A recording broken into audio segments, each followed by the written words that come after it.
حضور پر نور صلی اللہ علیہ وآلہ وسلم نے ارشاد فرمایا، درختوں میں ایک درخت ایسا ہے کہ اس کے پتے نہیں جھڑتے، اور مسلمان کی مثال اسی درخت سی ہے، بتاؤ وہ کون سا درخت ہے؟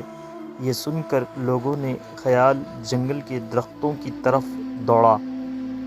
عبداللہ رضی اللہ تعالیٰ عنہ نے کہا، میرے دل میں آیا کہ وہ کھجور کا درخت ہے، مگر میں اپنی کم سنی کی وجہ سے شرم سے نہ بولا۔ آخر صحابہ اکرام نے حضرت حضور نبی کریم صلی اللہ علیہ وآلہ وسلم ہی سے پوچھا کہ وہ کون سا درخت ہے؟ آپ صلی اللہ علیہ وآلہ وسلم نے فرمایا، وہ کھجور کا درخت ہے۔